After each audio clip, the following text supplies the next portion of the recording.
일로 이제 하나님 앞에 예배를 드리는데 이 맥추절은 하나님께서 하나님의 백성들에게 이렇게 지키라고 명령하신 특별히 3대 절기 중에 하나가 되겠습니다. 3대 절기는 유월절 그리고 맥추절 이렇게 수장절이라고 하는 이 세 가지 절기죠. 이 외에 또 뭐 다른 어떤 절기들도 이렇게 이제 있습니다. 오순절 뭐 하면서 이렇게 7대 절기가 이렇게 있는데 하나님이 특별하게 이제 3대 절기에 이렇게 이제 맥추절이 속해 있다. 그렇게 이제 볼 수가 있는데 이 맥추절에 관한 율법의 규정은 출애굽기 23장 그 16절 이렇게 말씀 보면은 맥추절을 지키라 이는 내가 수고하여 밭에 뿌린 것의 첫 열매를 거둠이니라. 그리고 이제 그 다음에는 가을에 지키는 이제 수장절 이렇게 이제 이야기가 나옵니다. 맥추절의 영적인 의미는 이제 뭐 따로 이렇게 제쳐두고라도 문자적으로 이렇게 맥추절은 그 해의 첫 열매를 수확하게 하신 하나님의 은혜에 대한 감사의 날이다. 이렇게 이제 말씀을 드릴 수가 있습니다. 그렇기 때문에 이제 이 맥추절은 이제 우리나라의 이 농경 문화와 이렇게 비교해서 보면은 밀과 보리를 수확하는 것과 연관이 있는 그런 절기다. 이렇게 이제 볼 수가 있겠습니다. 이제 밀과 보리라고 하는 이 작물은 새봄이 지나고 이제 가을에 이렇게 늦게 가을 추수거지를 하고 나서 겨울 들어가기 전에 이제 이 밀보리를 원래는 이제 파종을 하거든요. 그런 겨울 속에 땅 속에서 이렇게 있다가 봄에 이제 이렇게 나와서 빨리 나온 이제 뭐 겨울 전에도 이렇게 싹이 나오는데 그래서 이제 겨울 지나고 이제 봄 지나서 이제 여름 들어갈 때 이렇게 이제 밀과 보리를 수확을 이렇게 하게 되는 것이죠. 그래서 이제 그 해에 가장 먼저 수확하는 것이 바로 이 밀과 보리다. 이렇게 이제 우리가 볼 수 있는 그런 말씀이죠. 지금 이제 우리나라가 벼농사는 이렇게 하지만은 사실 이제 벼농사도 굉장히 많이 줄었어요. 옛날에 비해서. 옛날에는 뭐 이렇게 그 식량이 부족하다 그래가지고 이렇게 벼농사를 쌀을 많이 생산하기 위해 가지고 그 이렇게 뭐 아시는 분들은 아시는데 통일벼라는 그런 이제 벼가 있었어요. 그 이제 동남아시아 알량미라고 이렇게 부르기도 했는데 아주 막 이렇게 소출이 많이 나는 그런 벼예요. 그런데 밥맛은 없어요. 밥을 지어 놓으면은 막 이렇게 밥이 날아간다 그래요. 이제 소위 우리말로 찰기가 없고 그래가지고. 근데 수확은 많은데 밥맛이 없는. 근데 이제 쌀 소비가 자꾸 우리나라 사람들이 이렇게 줄어드니까. 이제 뭐 그런 통일벼를 심을 필요가 없어요. 개량을 해가지고 아주 이제 밥맛이 좋은 그런 이제 쌀로 많이 이렇게 이제 개량이 돼서 뭐 양보다는 굉장히 이제 질로 이렇게 이제 승부를 하고 있습니다. 그래서 이제 이 벼농사는 그렇게 우리가 계속 하지만은 밀과 이 보리 농사는 거의 하지 않습니다. 거의 하지 않기 때문에 지금의 젊은 사람들은 밀과 보리도 잘 구분하지 못하기도 한다라는 그런 사실을 볼 수가 있어요. 여러분 주보를 한번 이렇게 보면은 오늘 주보의 맨 앞에 표지가 맥추감사주의 이렇게 주보잖아요. 그 표지가 이 그림이 사진 이 그림이 화가가 그린 건데 이게 보리겠어요, 밀이겠어요, 여러분? 한번 잘 이렇게 한번 판단해. 이게 보리예요, 밀이에요? 우리 젊은 친구들은 잘 모르는데 제가 볼 때 이제 이게 밀이라고 아마 이렇게 그린 것 같아요. 밀이라고 이게 제가 볼 때는 밀이에요. 밀로서 이렇게 이제 그린 겁니다. 이제 이게 하도 오랫동안 밀과 보리를 본 적이 없거든요, 그렇죠? 그래서 이제 잘 몰라요, 구분을 못해요. 근데 이제 건건히 조금씩은 이제 밀과 보리를 이렇게 재배는 이렇게 했어요. 특히 이제 보리 같은 경우는 근근히 이제 재배를 많이 하죠. 여러분들이 이제 그 식혜 만들 때 엿기름이라는 거 있잖아요, 그렇죠? 그 엿기름이라는 것이 보리를 이렇게 물에 담가지고 띄워서 촉이 나게 해가지고 이제 그걸 이렇게 빻아서 말려가지고 이제 엿기름으로 이렇게 이제 사용하는 그런 거잖아요. 그 이제 보리로 이제 겉보리를 가지고 이렇게 만드는 거거든요. 근데 이제 밀은 한동안 이렇게 이제 밀은 재배를 안 했었어요. 뭐 중부 지방은 이모작이 잘 안 되니까 안 하는데 남부 지방은 이모작이 가능하거든요. 이제 벼농사 끝나고 이제 가을 거지 끝내고 난 다음에 이제 밀보리 이렇게 심어가지고 겨울에 이렇게 해서 이제 봄 6월달에 이렇게 이제 밀보리 수확하고 또 이제 벼농사 이게 이제 이모작인데 그게 이제 이렇게 가능했죠. 그래서 이제 이렇게 했는데 그 이후로 이제 이 밀보리 농사는 거의 이제 남부 지방에서 잘 안 하는.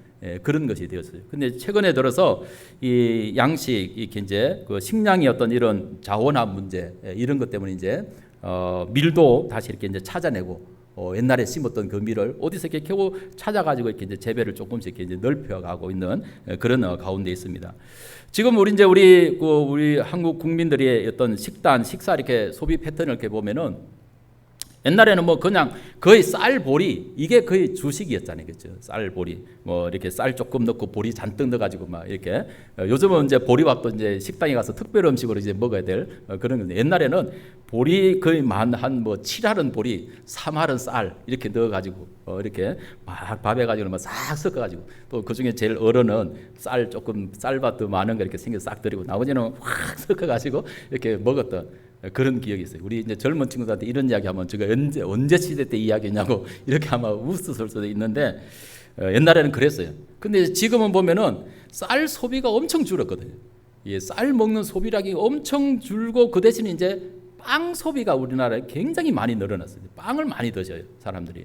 근데 이제 빵은 많이 드시는데 밀가루는 다 외국에서 수입해 오는 그런 밀이거든요. 그러니까 이게 이제 곡물이 전쟁화가 될 수가 있는 거죠. 그래서 이제 우리 밀의 소중함을 이렇게 알고, 정부에서 이렇게 이제 우리 밀을 찾아가지고 다시 이렇게 재배 면적을 넓히려고 이런 그 노력을 이렇게 많이 하고 있습니다. 지금 이제 그 러시아하고 우크라이나가 전쟁을 하고 있잖아요. 근데 이 러시아와 우크라이나 이쪽 지역에서 밀 생산량이 엄청나게 많거든요. 그래서 우크라이나를 갖다가 뭐 유럽의 빵 공장, 빵 바구니라고 이렇게 이야기해요. 그러니까 우크라이나에서 이렇게 생산되는 이런 밀이 유럽의 온 지에 가서 사람들의 그 빵으로 그들을 이렇게 먹여 살리는 거예요. 그런 어떤 이 곡창지대인데, 근데 이제 밀, 뭐 옥수수, 해바라기 씨 이런 것들이 사실 우크라이나와 러시아 쪽에서 굉장히 많이 이렇게 생산이 됩니다. 근데 전쟁 때문에 이제 이러한 것들이 많이 이렇게 막혔어요. 생산을 해도 수출이 안 되는 거예요. 지금 이제 다시 이번에 뭐 우크라이나가 이렇게 이제 밀을 갖다가 조금 수출하는 그런 통로를 열었다고 이렇게 하는데, 이것 때문에 이제 뭐 특히 이제 제일 어려운 부분이 어디냐면은 아프리카 쪽의 사람들. 이 아프리카 쪽의 사람들이 이게 이제 양식이 없어서 이제 굶어 죽는 그런 사람들이 엄청나게 생겨날 것을 걱정을 하고 있는 그런 가운데 있습니다. 그만큼 이제 이 밀 소비 이런 것들이 중요한 그런 문제가 됐죠. 이 식량이 어떻게 보면은 정말 이렇게 무기화가 될 수 있는 그런 상황입니다. 그래서 우리나라도 이제 뭐 밀이라고 하는 이런 것에 대해서 그동안 신경 쓰지를 않고 있다가 이제 우리 밀 살리기 이걸 갖다 굉장히 많이 운동을 하고 있다고 합니다. 우리 밀이 어떻게 이제 발견됐냐면은 1987년도에 그 옛날에 우리가 재배했던 그 우리 밀의 그 종자를 어디서 이렇게 이제 저기 확보를 했던 거예요. 전라 그 북도 어느 마을 농가에서 그 밀 종자를 이렇게 확보를 했대요. 옛날에는 그냥 뭐 흔했죠, 그죠? 흔했는데 이게 이제 밀 농사를 안 지으니까, 짓는 사람이 별로 없으니까 이 밀 종자를 이렇게 확보하는 것도 굉장히 어려웠는데, 1987년도에 이제 종자를 확보하고 경상남도하고 이제 전라남도에서 이제 우리 밀 재배 시험 재배를 이렇게 하고, 그리고 이제 1990년도에 이게 우리 밀을 갖다 이렇게 이제 수매까지 했다는 거예요, 처음으로. 재배 면적을 이렇게 넓혀가지고 이제 정부에서 수매하는 거죠. 옛날에는 뭐 쌀 벼농사, 요즘도 벼농사 다 이렇게 해가지고 뭐 자기 먹을 거 남겨놓고 옛날에는 다 수매를 다 했거든요. 그걸 돈으로 바꿔서 이렇게 썼는데, 그 밀농사가 1990년도에, 그러니까 뭐 지금부터 이렇게 보면 한 30년 전이잖아요, 그렇죠? 30년 전에 우리 밀도 이렇게 이제 수매를 할 정도로 이렇게 이제 좀 확보가 이렇게 됐다고 합니다. 그래서 1991년도에 공식으로 우리 밀 살리기 운동 본부를 만들어 가지고 홍보도 하고 또 우리 밀 살리기에 많은 그런 노력을 기울이고 있지만은, 그러나 아직은 제대로 또 잘 알려지지도 않은 그런 실정입니다. 특히나 이제 우리 중부 지역은 이렇게 또 이런 밀 이모작이 잘 안 되는, 거의 뭐 겨울에는 다 이렇게 논을 이렇게 놀리는 그런 상황이잖아요. 휴경시키는 그런 상황이기 때문에 이 중부 지역은 또 그런 데도 관심이 별로 없어요. 남부 지역, 저기 이제 전라남도나 경상남도 이쪽 남쪽 지역에서 이제 이런 부분에서 많이 활동을 이렇게 이제 하고 있기 때문에 우리하고는 좀 또 거리가 멀어진 것 같은 그런 느낌이 있기도 합니다. 그러니까 이제 잘 우리는 모르죠, 그렇죠? 이 밀에 대해서 관심도 별로 없고. 근데 자료를 찾아보니까 이 우리 밀 홍보를 위해 가지고 우리나라에서 이제 밀의 날도 이렇게 이제 제정을 하려고 농림수산식품교육문화정보원에서 이렇게 이제 6월 12일 6월 12일을 미래 날로 정하자. 그렇게 해가지고 이제 제안을 해서 이제 여러 곳에 그 날이 어떠냐고 이렇게 이제 의견을 묻는데 어떤 사람은 6월 12일보다 7월 30일을 미래 날로 했으면 좋겠다. 뭐 이런 또 의견을 제시했다고 그렇게 이야기를 합니다. 뭐 나름대로 뜻이 의미가 있어서 그렇게 제시를 하겠죠. 6월 12일은 이렇게 미래 날로 이제 이렇게 정하자고 하는 그런 의견은 바로 이제 이 6월 12일이 미래 어떤 수학이 시작되는 그런 이 때이기 때문에 이 날을 이렇게 미래 날로 하자 이렇게 이제 제안을 했다고 하고 7월 30일을 미래 날로 하자라고 하는 그런 의견은 바로 이제 이 날이 우리밀 살리기 운동이 시작된 날이라는 것입니다. 7월 30일에 우리밀 살리기 운동.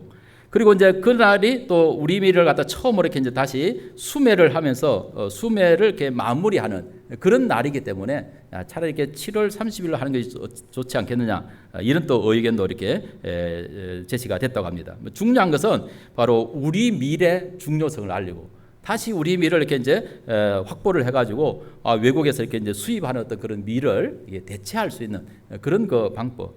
이게 외국에서 들어오는 수입 밀보다도 우리 밀이 건강에 훨씬 이렇게 좋다는 거예요. 여기는 이제 그런 게 잘 많이 없는데 저기 이제 뭐 이렇게 제가 처음 이렇게 목회하던 그 송산 이렇게 서해 쪽에 거기 가면은 그 바지락 칼국수가 유명하잖아요.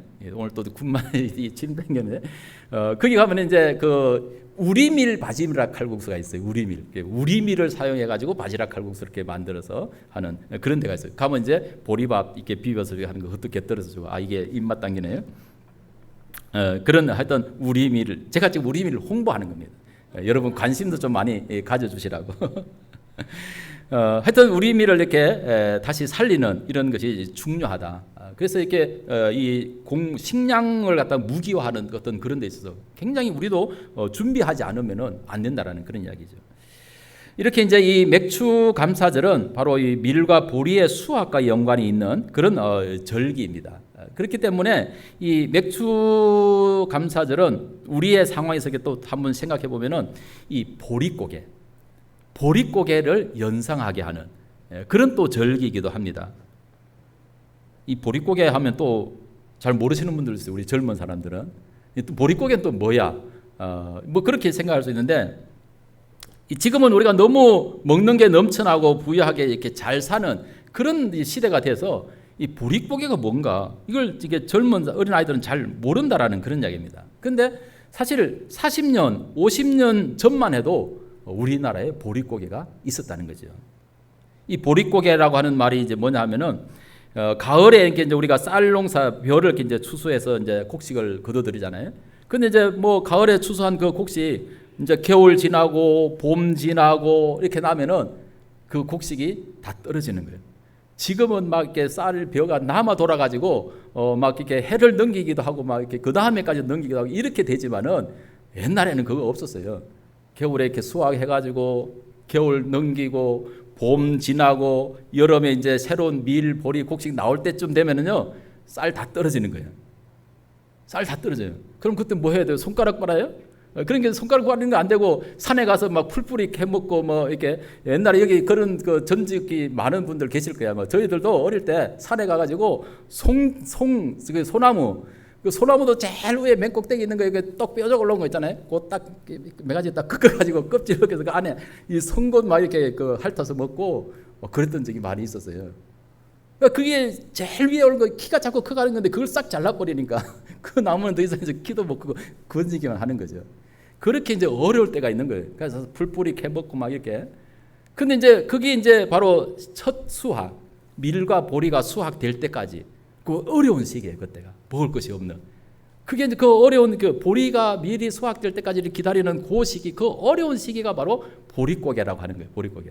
옛날에는 이제 먹을 게 없으면 또 이제 그 밀과 보리가 익기도 전에 이제 약간 이제 물 들어가지고 이제 탱글탱글 여물어 가는 그런 상황 가운데 있잖아요. 그러면 이제 우리 뭐 어디 갔다 오다가 밀 같은 게 이렇게 비어가지고 불에 슥 구워가지고 밀살이 해서 이렇게 시커멓게 칠해가면서 먹기도 하고 하여튼 이게 옛날에 분들한테는 좀 뭐 기억이 되겠지만은 젊은 사람들은 아무 기억 도움이 안 될 것 같아요.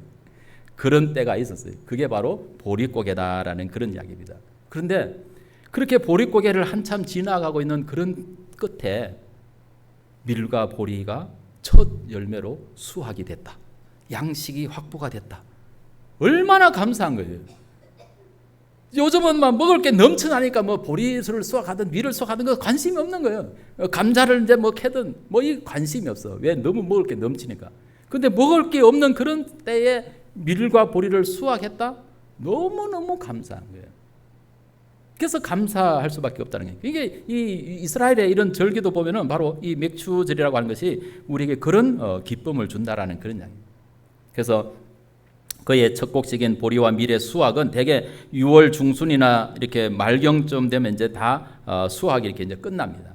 그래서 우리나라에서 이제 밀과 보리 추수를 이렇게 끝내고 그 수확에 감사를 드리는 그런 절기로 이 맥추절을 7월 첫 번째 주일에 지킨다. 그런 의미를 갖고 있습니다. 그리고 이 7회 첫 주는 이제 우리가 그런 어떤 농경 보리 밀 수확에서 이렇게 이제 그런 이제 은혜도 이렇게 이제 느끼지만은 이제 지금 우리는 이제 좀 어떤 차원에서 이런 이게 맥주절을 다시 이렇게 생각하냐면은 우리 장로님의 기도도 하셨지만은 바로 이 7월 첫 주는 1년에 6월까지 1년의 절반을 보내고 이제 후반기의 첫 주를 맞이하는 첫날이 바로 이제 7월 첫 주이거든, 그렇죠?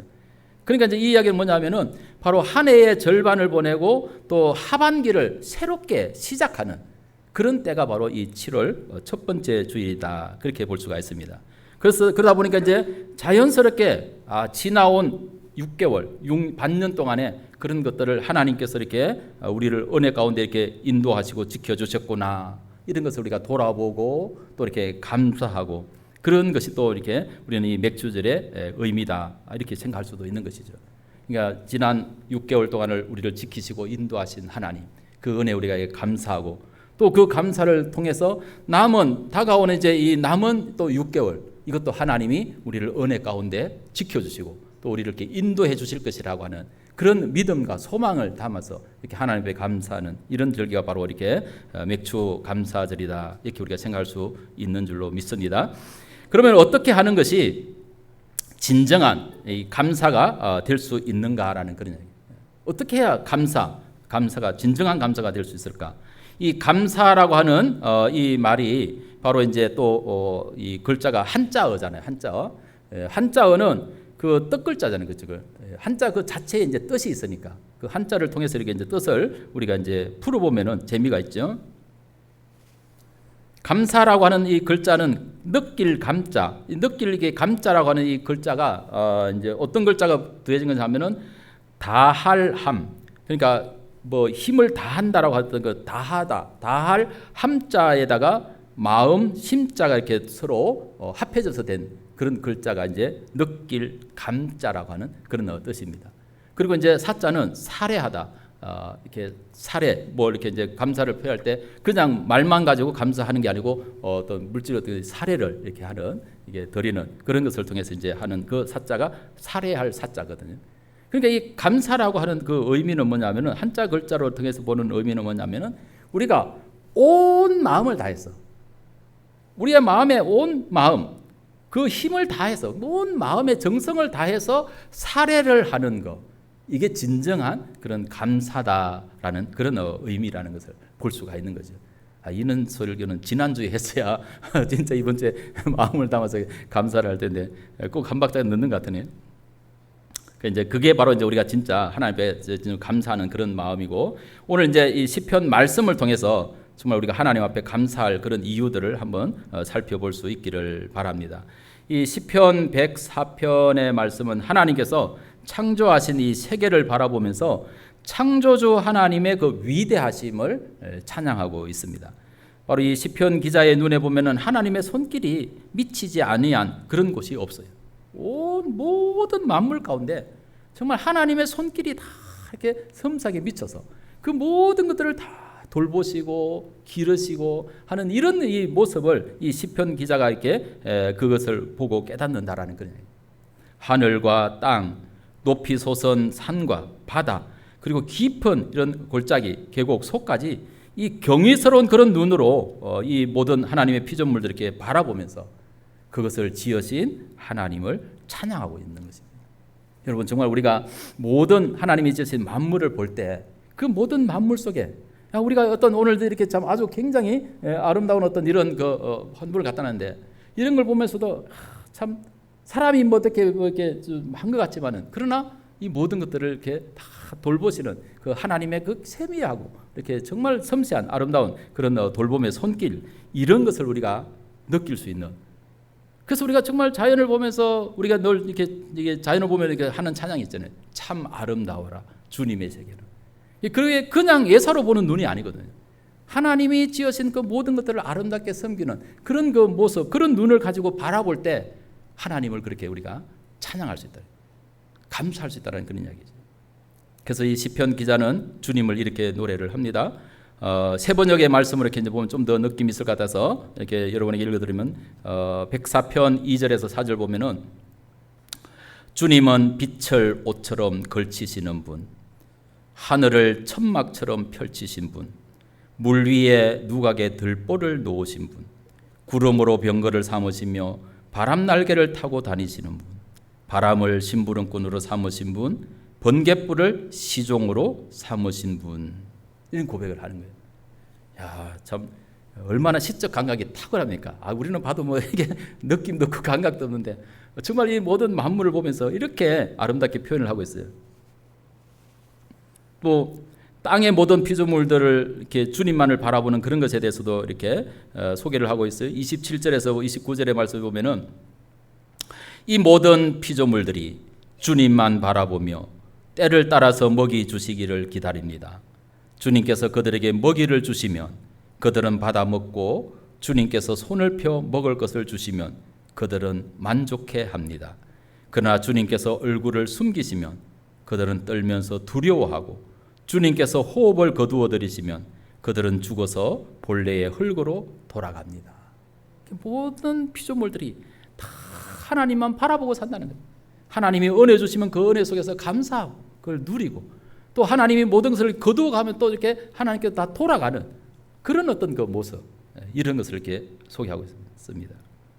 시편 기자가 이렇게 온갖 피조 세계를 이렇게 바라보면서 하나님께 찬양을 드리면서도 인간으로서 이 하나님의 은혜를 표현하는 데 있어서 너무나 한계가 있다라고 하는 그런 사실을 이제 고백하고 있어요.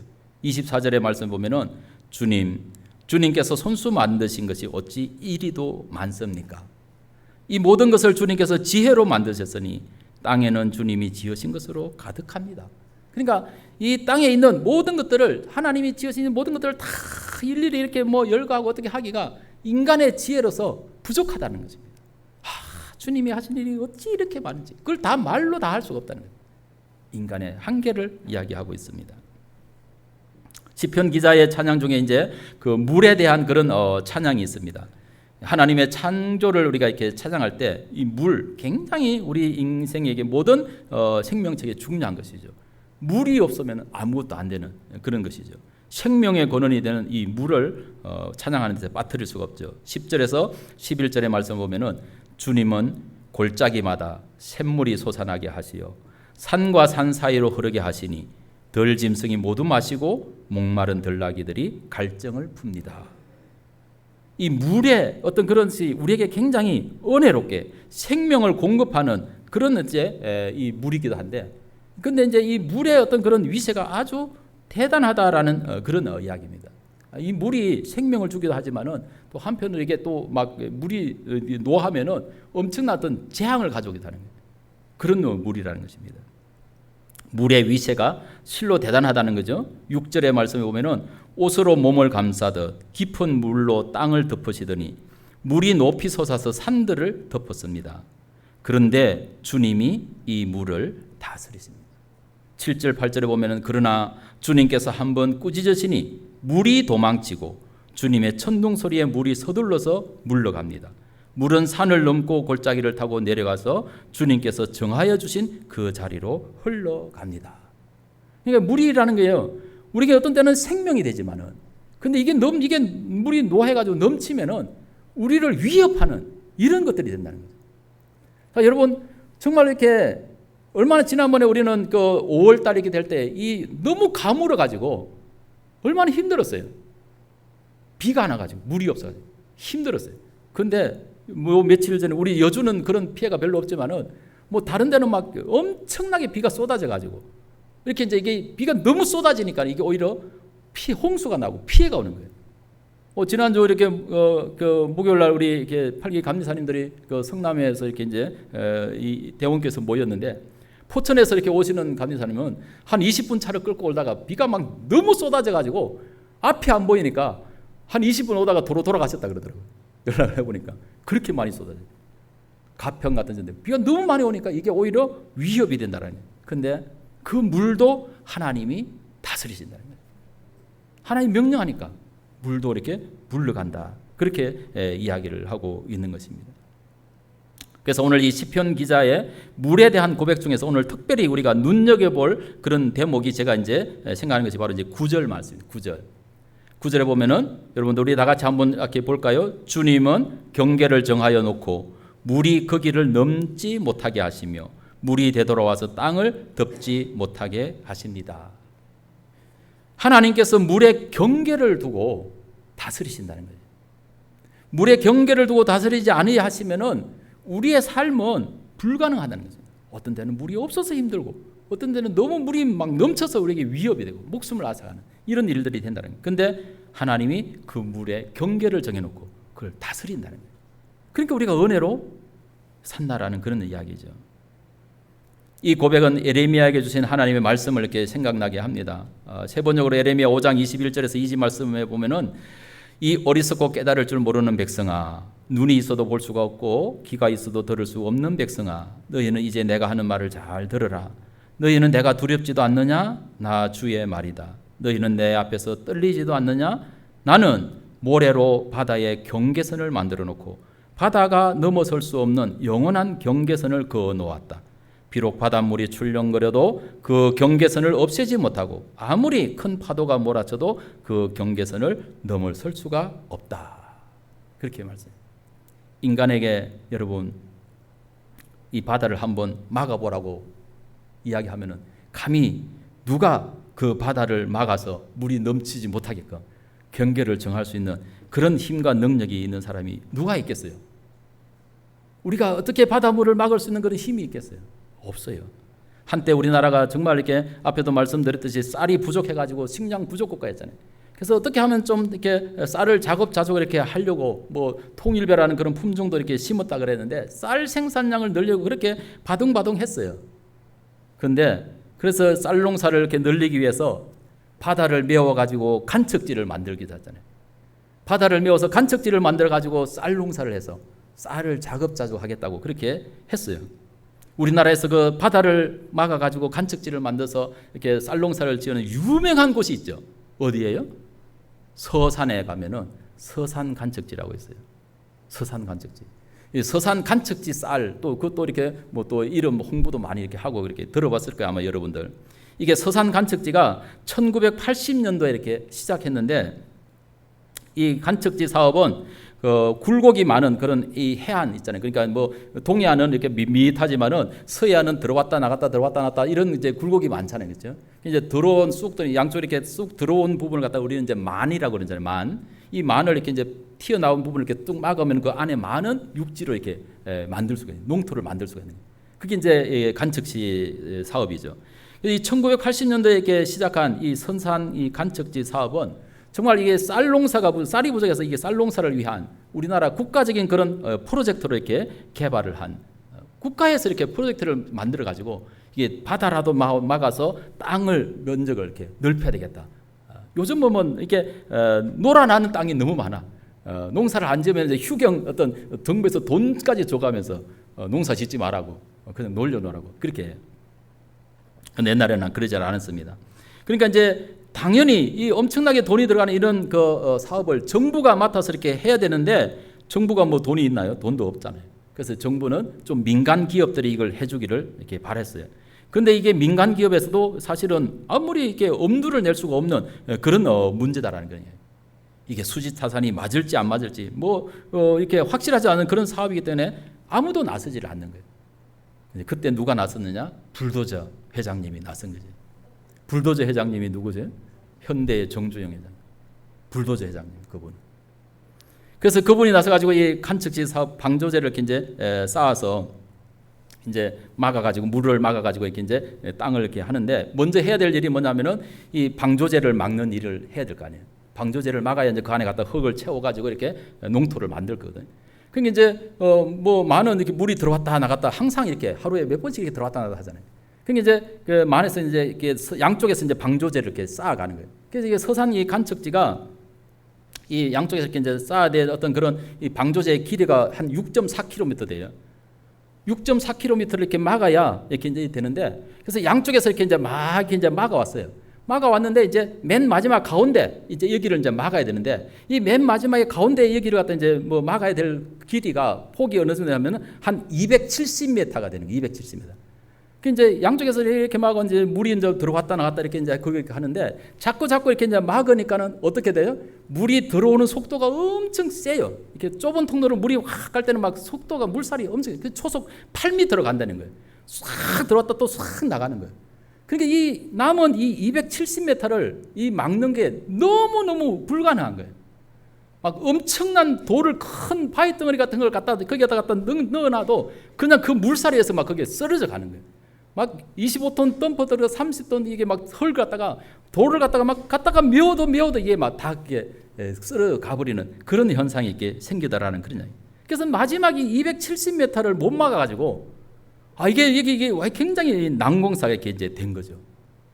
아무리 바위를 넣어도 안 되고 아무리 뭐 덤퍼들을 시도 없이 갖다 돌을 갖다 집어넣어도 안 되더라는 그런 이야기입니다.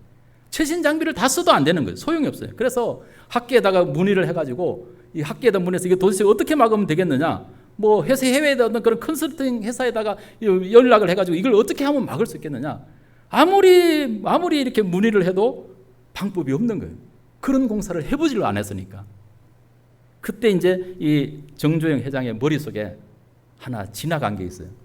그게 뭐냐 하면은, 야, 저 270m, 저 어떻게 막냐. 이렇게 이제 고민하다 보니까 어디에 뭐를 봐도 안 되니까. 그래서, 야, 딱 생각이 하나 났어요. 그 뭐냐면은, 유조선 배를 갖다가 저기다 갖다 가라앉혀버리자. 그래가지고 이 노르웨이 선적에 있던 그 스웨덴인가 했던 그 나라에서 이렇게 이제 그 이게 유조선을 이렇게 쓰다가 이제 유조선을 오래 쓰면 이제 이게 폐선시키거든요. 이제 저기 수명이 다 하면은 이제 폐선을 시키는데, 그 폐선시키면 이제 그거 다 고철이니까 또 철로 이렇게 다시 재활용해서 쓰려고 현대가 30억을 주고 이렇게 그 25만 톤급 이렇게 배를 사놓은 게 있었어요. 이제 고철로 쓰려고. 그걸 갖다가 이제 끌어다가 그 배 길이가 얼마나 크냐 하면은 높이가 27m, 폭이 45m, 길이가 330m 유조선, 대형 유조선이. 현대가 26만 톤급 유조선을 이렇게 뭐 이렇게 만들기도 이렇게 했는데, 하여튼 이 유조선 길이가 330m니까 270m 한 방에 막을 수 있다. 이 아이디어가 이렇게 떠오른 거예요. 그래가지고 이제 그걸 갖다가 해서 그 서산 간척지 물막이 공사를 성공한 거예요. 굉장히 유명한 그런 일화였어요, 이게. 그래서 이제 이게 세계 어떤 이제 이거는 언어 공법도 없고 이거는 정조영 공법이다. 이런 이제 이름이 붙여질 수 있도록 그렇게 해서 이 서산 간척지가 이렇게 만들어진 거예요. 제가 울산에서 직장 생활할 때 이 서산 간척지 견학을 했어요. 현대 중국 울산의 사람들은 다 거의 이 서산 간척지 견학 다 했을 거예요. 왜냐면은 정조영 회장의 이게 작품이니까 그 직원들이 안 갈 수가 없는 거죠. 다 갔다. 그리고 많은 사람들이 서산 간척지 지금도 막 이렇게 많이 관광 구경하러 이렇게 이거 도대체 어떻게 만든 그 설명이 있거든요. 그거 이렇게 다 이렇게 보고 갑니다. 이 사람이 이런 이 만 하나 6.4km짜리 만 하나를 막아가지고 이게 땅으로 이렇게 경계를 막아서 땅으로 만드는 것도 이렇게 힘드는데 어떻게 바다를 막아서 이렇게 육지로 이렇게 하는 게 이게 어떻게 가능하냐라는 거죠. 사람의 힘으로 불가능하다. 그런데 그걸 하나님이 하신다라는 것입니다. 하나님이 막으셔가지고 바닷물이 넘어오지 못하게끔, 넘어설 수 없게끔 그렇게 하신다라는 그런 이야기입니다. 자, 여러분, 땅을 침범하려고 출렁이는 이 바다가 영적으로 우리의 삶에서는 어떤 의미로 여러분에게 다가오고 있습니까? 영적으로 바다는 우리의 삶을 삼키려고 덮쳐오는 그런 세력이라는 거예요. 우리의 삶을 삼키려고 끊임없이 쉼없이 덮쳐오는 그게 영적인 바다라는 것입니다. 여러분, 지난 시간을 돌아보면 우리의 삶에 정말 적지 않게 우리의 삶을 덮쳐오는 그런 바다들이 있었다는 것입니다. 우리의 힘으로 감당하기 어렵고 힘든 버거운 그런 순간들이 있었다는 것입니다. 그 무엇보다도 우리는 코로나19라는 이 전염병이 우리를 괴롭혔고 우리를 두렵게 했고 우리를 정말 지치게 만들었습니다. 많은 사람들이 코로나로 생명을 잃었고 고통을 경험했습니다. 혹시 다른 사람을 감염시키지 않을까 노심초사하기도 했고, 혹은 내 자신이 또 다른 사람을 감염시키는 전파자가 되어서 다른 사람들로부터 따가운 그런 눈총의 시선을 받기도 했어요. 코로나에 감염되지 않기 위해서 몇 차례 예방 백신을 맞다가 고생을 한 그런 경험을 가진 그런 사람들도 많이 있어요. 다행히 우리 성도님들 중에는 백신을 맞아서 목숨을 잃은 사람은 없어요. 근데 백신 맞다가 예방 백신을 맞기 위해서, 예방하기 위해서 백신을 맞다가 목숨을 잃은 사람도 수없이 많다는 것입니다. 어떤 분들은 부모님을 요양시설에 보내고 걱정을 하면서도 가서 만나볼 수가 없어요. 그냥 유리 속으로만 이렇게 얼굴만 보고 가는 거예요. 어떤 분들은 갑자기 부모님을 코로나로 이렇게 떠나보냈어요. 떠나보냈는데도 불구하고 제대로 예도 갖추지를 못하고 장례를 서둘러서 이렇게 치르렀습니다. 우리는 다 불가피한 그런 일이라고 여기면서도 이 사회적 거리두기는 우리의 삶을 얼마나 힘들게 했는지 몰라요. 많은 사람들이 실직하고 사업체를 접고 폐업을 하고 매출 손실을 경험하고 경제적인 그런 손실을 경험하고 엄청난 어려움을 경험했다는 것입니다. 우주에다가 로켓을 쏘아 올리고 화성에 탐사선을 착륙시키고 하는 이런 이 과학이 발전한 이런 세상에 우리 눈에 보이지도 아니하는 이 조그만 이 바이러스로 인해서 엄청난 그런 고통, 온 세계가 몸살을 앓았습니다. 그동안 너무나 우리가 당연하게 여겨왔던 그런 것들이 당연한 것이 아니라는 사실을 뼈저리게 느꼈습니다. 우리는 그렇게 언제 끝날지 알 수 없는 그런 어둠의 터널을 지나온 것이죠. 그래도 이제는 제한도 많이 풀려서 예배에 제한도 받지 않고 야외에서는 마스크를 벗어도 된다는 그런 정도의 이렇게 터널이 끝이 보이는 그런 지점에 왔습니다. 그렇지만 이 터널이 정말 진짜 끝일지 아니면 아직도 또 다른 그런 어둠의 터널이 우리를 기다리고 있을지 우리는 장담도 할 수가 없습니다. 참으로 코로나의 위력은 우리의 힘으로 감당할 수 없는 거대한 그런 바다와 같았습니다. 어찌 코로나뿐이겠습니까? 우리는 봄에 또 지난번에 겨울에 이렇게 강원도에서 엄청난 그런 산불로 많은 희생의 피해를 이렇게 당했어요. 그런 일들 뿐이겠어요? 우리의 삶 속에 끊임없이 밀려오는 이런 바다의 파도처럼 우리의 힘으로 감당할 수 없는 그런 일들이 수도 없이 밀려온다는 것입니다. 우리의 힘이나 우리의 경험으로 막을 수 없는 그런 일들이 너무 많아요. 그래서 이러한 한계 앞에서 우리는 좌절하고 두려움에 빠지기도 한다는 것입니다. 이러한 우리에게 필요한 것이 무엇이겠습니까? 바로 믿음인 줄로 믿습니다. 믿음이 필요합니다. 모래로 바다를 막으시고 그 경계를 정하셔서 바닷물이 땅을 넘어서서 덮지 못하게 막으시는 그 하나님을 신뢰하는 그런 믿음이 우리에게 필요한 줄 믿으시기를 바랍니다. 나를 괴롭히는 세상의 환난과 고난이 흉흉한 그런 바닷물처럼 밀려온다고 할지라도 그것을 하나님이 막아주시면 되는 줄로 믿습니다. 그 하나님의 능력을 신뢰하게 될 때 우리는 우리의 마음속에서 이 바다가 흉흉한 그런 바다가 아니라 은혜의 바다로 그렇게 우리 앞에 펼쳐지게 될 줄로 믿으시기를 바랍니다. 아무리 큰 파도가 몰아쳐도 모래로 바다를 막아 그 경계선을 넘어설 수 없게 하시는 그 하나님을 향하여서 정말 우리가 온 마음을 다해서 감사를 드리는 그런 맥주 감사절이 되시기를 주의 이름으로 축원합니다. 기도하겠습니다. 거룩하신 하나님 아버지, 은혜와 사랑을 감사합니다. 지난 6개월도 우리의 삶을 지키시고 인도하신 하나님 고맙습니다. 6개월뿐만 아니라 2년, 3년 전에 우리는 이 코로나로 인하여서 얼마나 많은 어려움을 겪었는지 모릅니다. 그러나 그러한 그 모든 어려움도 하나님 이기게 하신 것을 감사합니다. 우리의 인생의 삶에 수도 없이 끝도 없이 흉흉한 바다처럼 밀려오는 그러한 위험선 앞에서 서 있는 저희들을 하나님께서 지금까지 막아주시고 보호해 주시고 인도해 주신 줄로 믿습니다. 우리의 힘으로는 감당할 수 없고 막을 수 없었지만은 그러나 하나님께서 이 모든 것들을 막아주시고 하나님께서 다스려 주시니 흉흉한 바다도 우리에게는 은혜의 바다가 되는 줄로 믿습니다. 이 하나님의 은혜를 감사하며 온 마음을 다해서 주님 앞에 찬양과 영광을 올려드립니다. 예수님의 거룩하신 이름으로 간절히 기도드립니다. 아멘.